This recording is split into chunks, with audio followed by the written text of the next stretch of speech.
Hello. Today is day 3 of the Retirement Reset Challenge, and I'm going to talk about taxes and retirement, flipping the script on retirement and the taxes that come with it. I'm your host, April Brown. So, the idea of retirement has changed. What worked for past generations may not fit the reality we face now. So, hello, I'm April with Zelkin Financial Services LLC, and I want to talk to you about your taxes in retirement. When planning for retirement, many picture their lifestyle, yet taxes are rarely top of mind, even though they play a crucial role. So, just a little background about myself. I'm a retired captain with the Durham Police Department, and honestly, taxes and retirement never crossed my mind while I was working. I was so focused on simply reaching retirement that I didn't realize taxes would be a big part of the picture until I had to pay them for the first time ever. So, what I discovered was that I had completely left taxes out of the equation, and that mistake can cost you. And you know what? I don't want that for you. So, let me know in the comments, or if you're watching the replay, drop a note. Have you ever really thought about how taxes will impact your retirement? Because I know you probably have a few questions, especially about why taxes matter so much once you stop working. And we're going to talk about that because understanding taxes can make a huge difference in how long your money lasts and how comfortable your retirement really is. So, questions you probably have. So, working in the financial services industry has been both revealing and insightful. I've seen firsthand the challenges people face every day, from balancing income and managing debt to planning for retirement and navigating taxes. All of these pieces fit together, and yet most people focus on just one or two, leaving critical gaps in their financial plan, such as tax planning. So, facing the realities of retirement and learning how to handle them will be key. And I hope you're prepared to take notes. What I call retirement realities. One often overlooked aspect of retirement planning is the impact of taxes once you stop working. Most people focus on savings and investing, which is essential, but don't always think about how much of that money they'll actually keep after taxes. So, when people think about taxes in retirement, they usually ask two questions. One, will I have to pay taxes in retirement? Two, is my retirement income taxable? The answer to both is often yes, but differently than when you were working. Here's what changes. No more payroll taxes. Once you're retired, you no longer pay a payroll tax or self-employment tax that can fund Social Security and Medicare. That's a big relief. Federal and state income taxes do remain. If you have taxable income above a certain threshold, you'll still owe federal income tax and, in some states, state income tax as well. Know this, federal and state tax can apply to income from pre-tax retirement plans like pensions, annuities, IRAs, 401ks. In some cases, even Social Security benefits can be taxable depending on your total income. So, this is quiz time. This is where you get to participate. You get to see how much you know about taxes in retirement. I have 4 questions. The very first one is true or false? Once you retire, you no longer have to pay any taxes. Number two, multiple choice. Which of the following types of retirement income can be taxable? A, B, C, or D? Number three, fill in the blanks. If you own your home in retirement, you'll still be responsible for paying blank taxes. And number four, scenario question. You have savings in both a Roth IRA funded with after tax dollars and a traditional IRA funded with pre tax dollars. If you need the income in retirement and want to minimize taxes, which account would you typically withdraw from first and why? All right, let's start off with answer number one. We're going to grade. True or false? Once you retire, you no longer have to pay any taxes. The answer is false. Why? While payroll, Social Security, Medicaid taxes go away, you may still owe federal and possibly state income taxes on retirement income, as well as property tax and sales tax. Number two, multiple choice. Which of the following types of retirement income can be taxable? D, all of the above. Why? Depending on your total income, all three can be taxable. Up to 85% of your Social Security benefits may be taxed, and pre tax retirement accounts like IRAs, 401ks, and pensions are subject to income tax when withdrawn. Number three, fill in the blank. If you own your home in retirement, you'll still be responsible for paying property tax. Why? Even after your mortgage is paid off, property taxes remain an ongoing expense many retirees forget to budget for. Number four, scenario question. You have savings in both a Roth IRA and that traditional IRA. If you need income in retirement and want to minimize taxes, which account would you typically withdraw from first and why? The answer is usually traditional IRAs first. Why? Withdrawing from a Roth IRA are tax-free, so many planners recommend preserving that Roth asset for later, allowing them to grow tax-free while using the pre-tax account early when your tax rates might be lower. But the right order depends on your personal tax situations. Sometimes blending withdrawals is best. In the chat section, tell me how many you got right. So, why are taxes so important in retirement?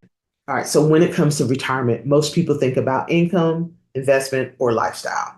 They never think about taxes. But know this, taxes play a huge role in whether your plan truly works. There are three key things to consider about taxes in retirement. Think of them as the secret sauce to creating, planning, and implementing the retirement you actually want. To uncover these secrets, let's start with a few important questions to ask. One, how come the IRS is so keen on helping you build your retirement? Two, what's better than free money? Three, why taxes still matter in retirement? So, secret number one, question I asked is how come the IRS is so keen on helping you build your retirement? And the answer is pre-tax dollars come with strings attached. Why? Many retirement accounts are funded with pre-tax dollars, which means you didn't pay taxes when you put the money in. Why does the IRS allow these contributions to grow tax deferred? Simple. It benefits them. By letting your money grow untouched, the government collects a much larger tax bill later when you're withdrawing the funds. Plus, it's taxed at ordinary income rates, not the lower capital gains rates. To give you a better understanding, let's look at a traditional IRA. Contributions lower your taxable income now, but withdrawals in retirement are taxed as ordinary income, meaning wherever you fall in the tax bracket for that year. Rollover IRAs. If your employer plan contributions were pre-tax, all distributions are taxed as ordinary income. Let's say you reach the age of 73 or 75.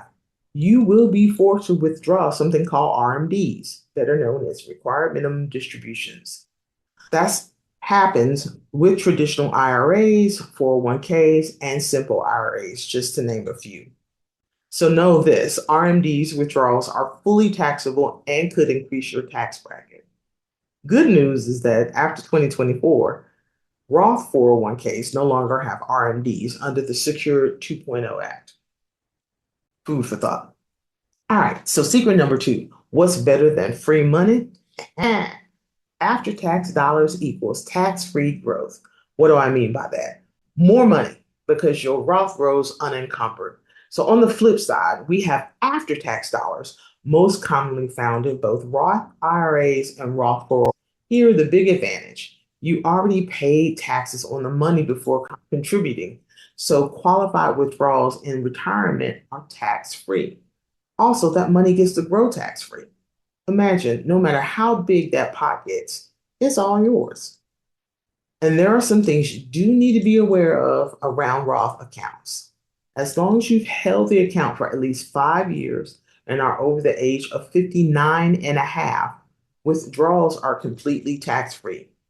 Roth accounts are powerful tools to balance out your taxable income in retirement and and create flexibility. Think of Roth accounts as your tax-free bucket. The more you can shift into this bucket before retirement, the more control you'll have later. Fun facts. Facts around taxes most people don't consider. One, RMDs, required minimum distributions. When you reach the 73 or 75, the IRS makes you take money out of certain retirement accounts, and you have to pay taxes on that money. If you don't, there is a 25% penalty plus federal and state taxes. Number two, Roth conversions. Basically, it's moving money from a traditional IRA to a Roth IRA before you start Social Security or RMDs, which means paying less in taxes later. Number three, Medicare costs can go up. The more income you have in retirement, the more you may pay for Medicare. Taking out too much money in one year can make your Medicaid premiums jump. Number four, selling investments or your home. Selling stocks or even your house can create a tax bill. There are special rules that can help you keep more money if you plan ahead. Number five, taxes on annuities and pensions. Not all incomes in retirement is taxed the same way. So some pensions and annuities may be partially taxable depending on how you funded them. And number six, the widower tax change. When one spouse passes away, the surviving spouse often moves into a higher tax bracket. Even if their income remains the same, they're still in a higher tax bracket because they're single. So planning ahead can help reduce this surprise. All right, secret number three. Why taxes still matter? Because your filing status and tax bracket still matter. Why? Your tax situation in retirement depends heavily on how you file and how much income you take in. For example, filing status. So if you're a married couple filing jointly, usually you have a bigger tax bracket than singles. If a spouse dies, the surviving spouse may pay more in taxes on the same income because they call it the widow's penalty, because now you're in a higher tax bracket as a single person. Just saying, singles don't get no breaks. So let's talk about income level. Social Security benefits can be partially taxed depending on other income. So the other income could be your pensions, your traditional IRAs, to name a few. Let's talk about state taxes.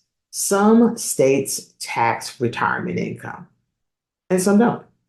So where you retire can affect how much taxes you pay. This is why your filing status and your tax brackets matter.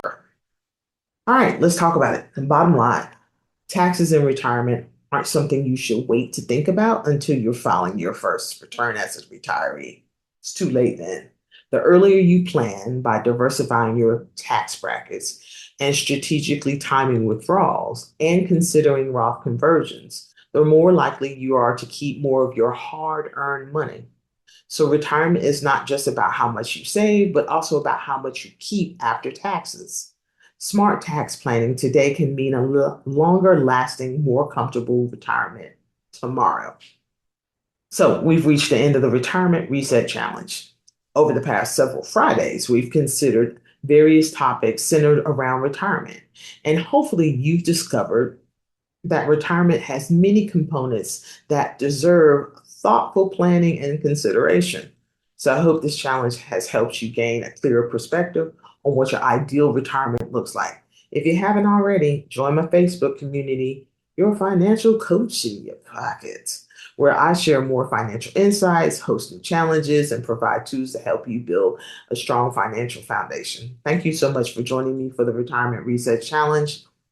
Have a wonderful day and amazing weekend.